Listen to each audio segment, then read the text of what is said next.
Bonsoir à toutes, bonsoir à tous et bienvenue dans cette nouvelle édition. Voilà, j'ai le plaisir de recevoir sur ce plateau aujourd'hui Maman Dianda Rachel n'est plus à présenter pour ceux qui la connaissent déjà par les réseaux sociaux. Donc elle est présidente d'une fondation ici à Yamoussoukro.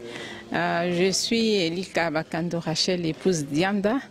Je suis mariée et mère de 6 enfants, grand-mère de 12 petits-enfants. L'idée m'est venue de par mon mari qui est professeur ici dans les grandes écoles qu'on appelle universités privées. Alors chaque fois, il me parlait un peu d'étudiants qui étaient chez les tuteurs, comment ça se passait, comment c'était difficile. Et après mon voyage à l'étranger, hors du pays, en Asie, quand j'ai vu comment ça se passait ailleurs, j'ai essayé aussi de fouiller sur les réseaux sociaux. Je me suis dit, mais pourquoi ne pas commencer un internat, c'est-à-dire une résidence universitaire privée où je recevrai les garçons et les filles, pas ensemble bien sûr. Il fallait d'abord commencer par 2 cités, une cité de filles et une cité de garçons, pour bien les encadrer, pour qu'ils puissent atteindre le but pour lequel ils viennent ici à Yamoussoukro, vu que Yamoussoukro c'est une ville estudiantine où il y a beaucoup de grandes écoles. Alors l'idée m'est venue d'encadrer ces jeunes qui sont orientés ici à Yamoussoukro et qui viennent de différentes provinces. Parce que mes internes ne sont pas de Yamoussoukro, ils viennent d'ailleurs, il n'y a pas de parents, on les a orientés ici, nous n'avons pas de campus universitaire à Yamoussoukro. Après, à part les 2 grands, un grand campus universitaire pour le gouvernement et un internat de filles pour les sœurs catholiques. Alors l'idée m'est venue de faire ces résidences privées pour recevoir nos enfants qui viennent d'ailleurs.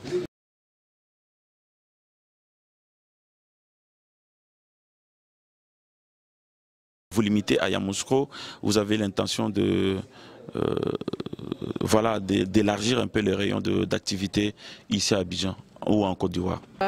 J'ai l'intention d'élargir parce que j'avais commencé par une cité, j'avais commencé par 12 étudiants. Et aujourd'hui j'ai sous ma charge 160 étudiants bien sûr. Bien sûr qu'une cité, il n'y a que les étudiants d'une grande école qui est supervisée par leur éducateur. Mais moi-même je m'occupe de 4 cités. 2 cités pour les garçons et 2 cités pour les filles.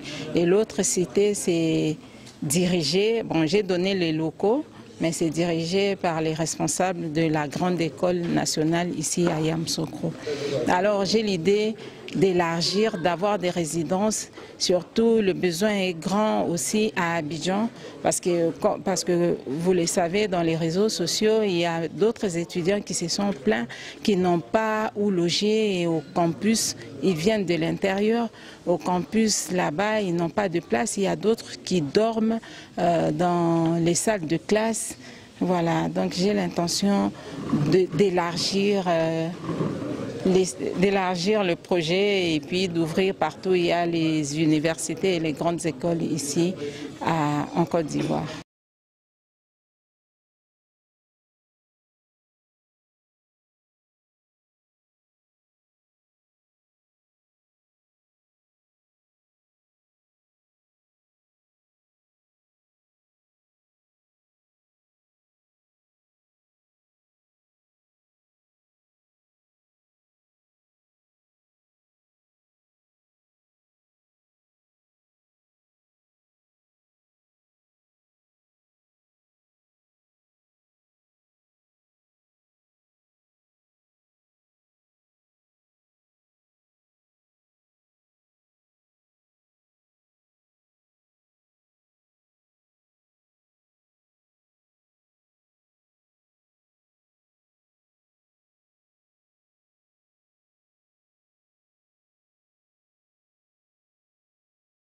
Quel est l'apport du gouvernement dans ce que vous faites?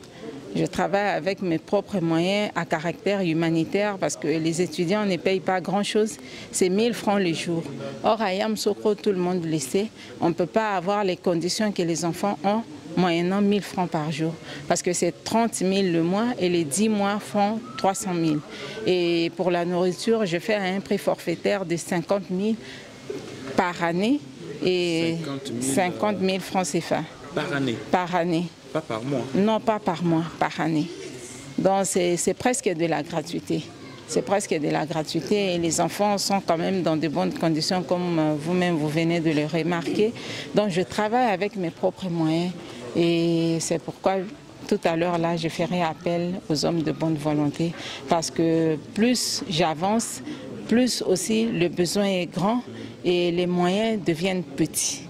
Voilà. Or, la volonté y est d'encadrer les étudiants et de faire plus que je fais maintenant. Quel est votre salaire? 5 ans durant, je n'ai pas encore de salaire, mais je paye mes employés, j'ai des superviseurs et j'ai une assistante, j'ai 3 cuisinières, j'ai des vigiles. Mais je l'ai fait avec mes propres moyens et le peu que les parents mettent sous ma main.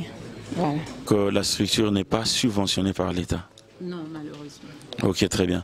Alors, je pense qu'on ne va pas vous garder trop longtemps. J'aimerais savoir ce que vous avez à dire à tous qui vont vous suivre sur Internet, sur notre chaîne Hérotech. Est-ce que vous auriez un petit mot, une petite demande spécifique à faire aux gens qui vont nous regarder? Et là, je me sens un peu essoufflée, vu mes petits moyens, et j'en appelle aux gens de bonne volonté qui voudront assez que cette œuvre que j'ai commencée par mes propres moyens pendant 5 ans bientôt puisse s'agrandir pour le bien de nos enfants. Je l'ai fait vraiment de tout cœur, avec un cœur de maman, et mes étudiants peuvent en témoigner, les images peuvent en témoigner. Moi, je ne prépare pas mes étudiants avant les interviews, c'est eux-mêmes qui parlent, c'est leur cœur qui parle. Donc, le désir de mon cœur est que tout celui qui se sentira touché par cette émission puisse venir en aide à nos enfants et ça sera vraiment un grand soulagement pour moi et Dieu ne manquera pas de les bénir. C'est les 00225 07 89 67 92 84. C'est le seul que vous avez? Non, c'est le seul que j'utilise. D'accord. J'aimerais bien ouvrir comment on appelle, un cyber ici, où il y aura des ordinateurs pour permettre aux étudiants de faire leurs recherches. Et puis, comme vous le constatez, Yamoussoukro, il fait très chaud, les chambres. Vraiment, pour moi, je voulais mettre la climatisation dans les chambres pour mettre les enfants dans de très bonnes conditions. Les chambres, il y en a combien au total, pour que les gens sachent? Ici, dans ce site où nous sommes... Au total quand on prend tous les internats, enfin les 5 internats, il y a combien de chambres par site? Par site. Ici, chez les garçons où nous sommes, il y a 10 chambres. Chez les filles, il y en a 7. De l'autre côté, il y a 4 chambres. Chez... 17, ça fait... Il y a, oui, l'autre site des garçons, il y a 12 chambres. Et pour les filles qui sont en licence, il y a un studio où elles sont logées. D'accord. Oui, 35. 35 splits. Oui, 35 splits. J'ai visité les chambres, comme vous allez le voir au cours de ces reportages, et aussi donc ayez la bonne foi de pouvoir aider. Comme on dit, donner c'est recevoir. Ce que vous donnez aujourd'hui, vous pouvez décider de prendre en charge une chambre pour l'équiper en lit, l'équiper peut-être en split, en climatiseur, puisque j'ai visité des chambres que vous allez regarder dans ces reportages, mais moi personnellement je ne peux pas y rester une journée. Et donc, mais les étudiants sont là, il y en a qui préparent le BTS, il y en a qui sont en licence, licence, il y en a qui préparent le master, mais ils sont là et comme vous le voyez, ils sont en train de préparer à la Belle Étoile. Donc la chambre, ça chauffe. Donc prenez une chambre, le split ne coûte pas cher, commandez, appelez maman Rachel et puis voilà, le Seigneur ne manquera pas de vous bénir.